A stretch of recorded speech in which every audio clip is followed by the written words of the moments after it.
Тоқта, қолтығын сасып жүрмі? Қолтығын иісімен бәрін шошып кеттің бе? Онда тыңда, лайк қой, осы видеоны максимально бөліс. Короче, қолтықтың иісін кетіретін мынандай крем бар. Мынаны аласыңдар да, чүш жағасыңдар, қолтығын деміріш жуып аласың, сосын барып жағасын, кептіріп. Жаққан соң енді күніне бір рет қана жағасын.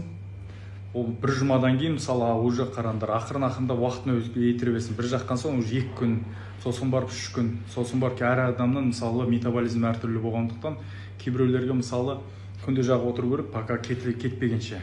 Ұқтыңдар ғой? Ақырын-ақырын кетіре береді бұл бактерияны. Сол кейбіреулерінде сразу әсер етеді, сразу кетіп қалады.